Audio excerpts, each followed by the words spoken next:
this is the Vegan, so there is no secret that I am a huge Arnold fan.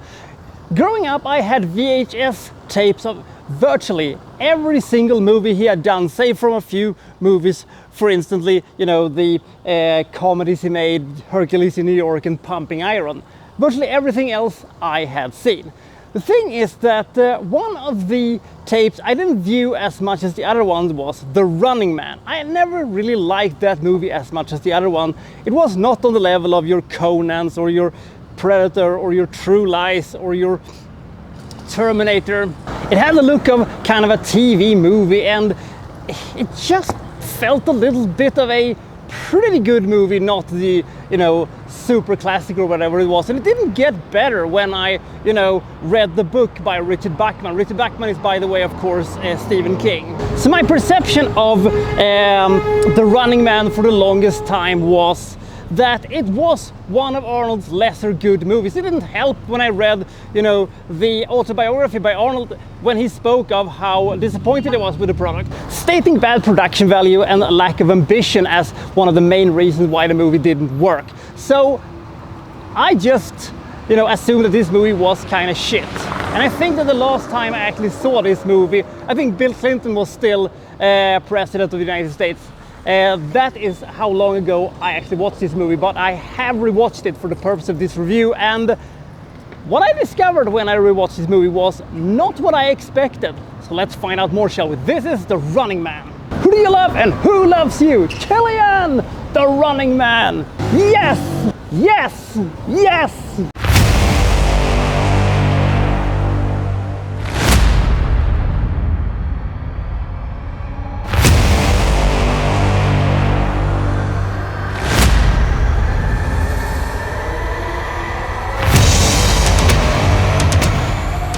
The year is 2017 and the economy has completely tanked, and food is scarce, natural resources is scarce, and poverty is, you know, widespread. And this has led to the United States becoming a police state with food rioters and stuff like that. And we have Ben Richards, played by Arnold Schwarzenegger, who plays this police officer who refuses to shoot on the food protester. The hell with you, I will not fire upon them.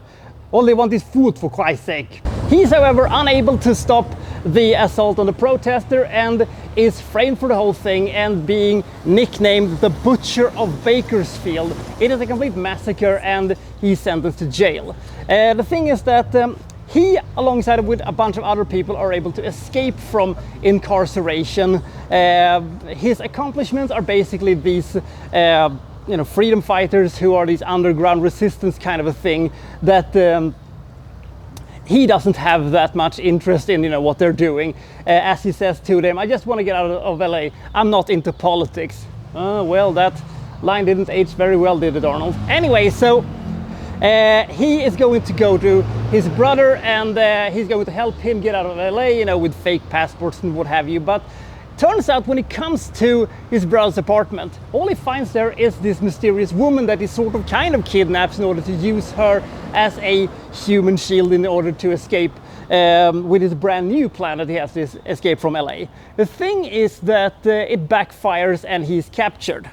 The thing is that we have this huge propaganda machine now in the United States that, you know, these underground freedom fighters were trying to, you know, take down. If they could only, you know, access the satellite link. We will get to that in a second, because here they, you know, spread their lies and they spread their misinformation, and they only, you know, serves up these bad content with, you know, lowest common denominators, smut and violence and entertainment. Who wants to watch Climbing for Dollars, by the way? So but the most successful and the most beloved of all the TV shows is, of course, The Running Man. And Killian, who is the head of this thing, sees an opportunity when they have snagged such a fantastic and famous criminal as Ben Richards, the Butcher of Bakersfield. So he wants to, you know, put him through The Running Man. Now, what is The Running Man? Now, one of the things that this movie did that was not very good was explaining exactly how The Running Man was working. They should have done, you know, rule things going on here. So you have to do this and that, and if you do this, you're caught, or if you do that, then you're disqualified, or whatever they have. But essentially they have high-profile criminals who they put through this obstacle course, essentially being hunted by the stalkers. We'll get to them in a second. And sure, this is very dangerous and they are risking their life, but they also can pay back their debt to society and can be granted freedom, and that is essentially what is in this. But this is essentially a death trap for Ben Richards, because the stalkers are of course coming for him. The thing is that everybody thinks that Ben Richards is simply going to, get killed instantly in this thing. But this is 1987 Arnold Schwarzenegger, which is an OO spaghettio if you are a wrongdoer. So the thing is that this movie is completely ridiculous from so many, things, with the one-liners and the ridiculousness of how these stalkers behave and what they look like. Fireball, buzzsaw, dynamo, and of course Sub-Zero. Now Plane Zero! And of course the retired Captain Freedom, played by Jesse Ventura. Well, let me tell you something, Mean Gene.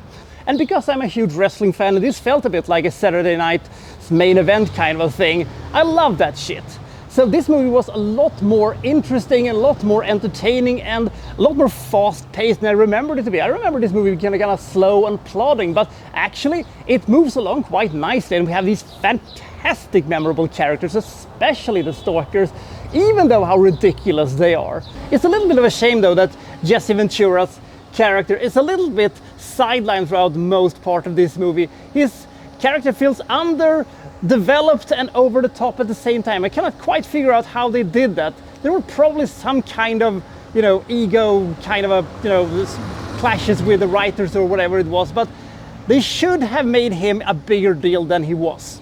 The thing is that this movie tries to kind of serve two masters at the same time. The only problem this movie really has is the fact that Arnold is cracking his jokes and making his one-liners, and we have people that are dressed up like a nightmare version of a hockey player firing explosive pucks. Yes, they really do that.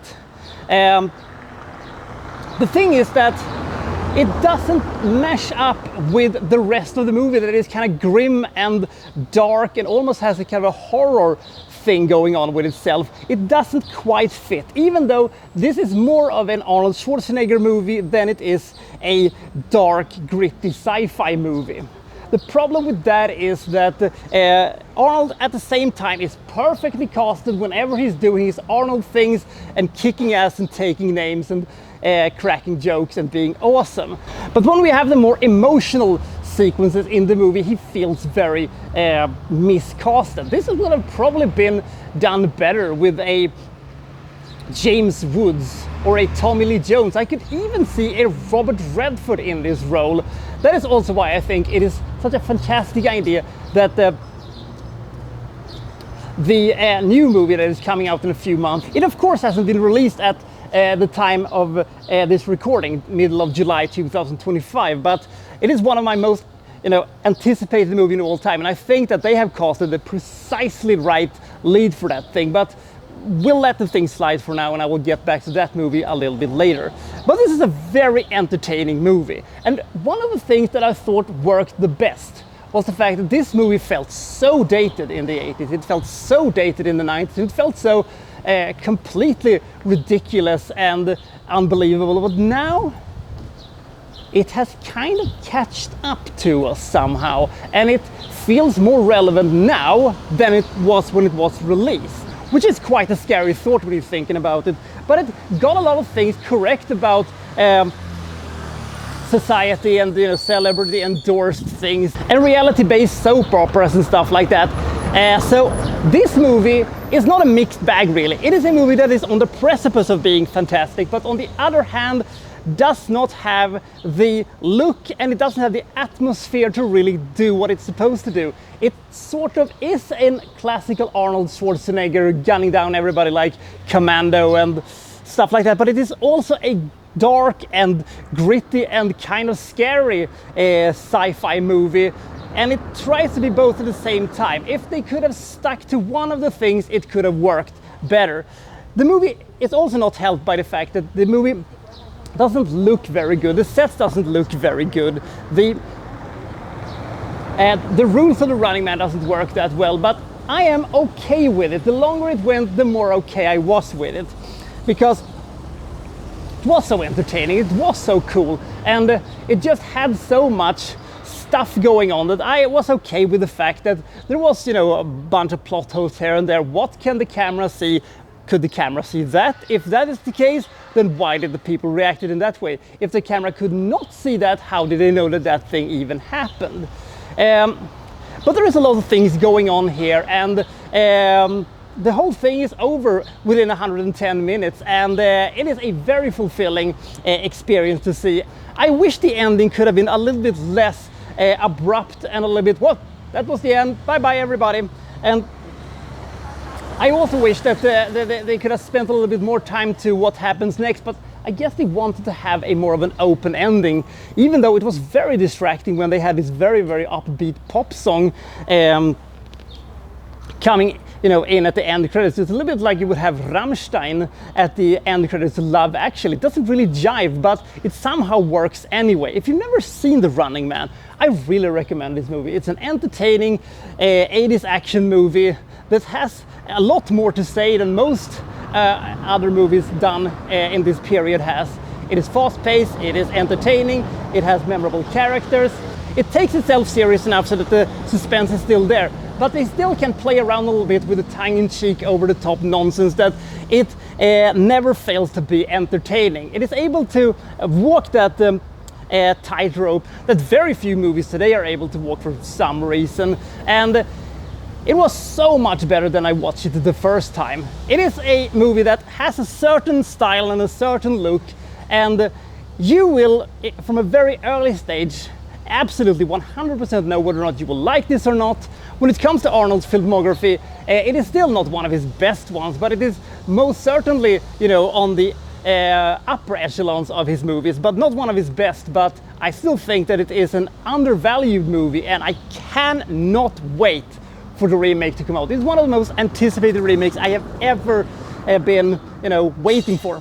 One thing that makes this movie so memorable is also the fact that in addition to having so many memorable villains, the stalkers, we also have Killian himself, who is a born entertainer, and I love him so much. He feels just like such a natural host for this type of event, and even though he's an asshole, you kind of like him anyway because of, you know, how driven he is and how determined he is to make this sort of thing actually works.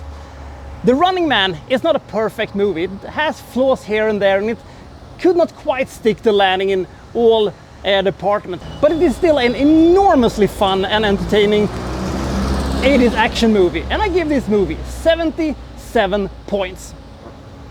Let's not forget Harold Faltermeyer's iconic score for this movie. It's also kind of awesome and kind of forgotten today, but in my opinion, it's pretty damn excellent. So have you seen The Running Man? What do you think about it? Comment below, and I'll see you next time from Well So and So Reviewing Well Such and Such. Thank you for watching. Thank you very much.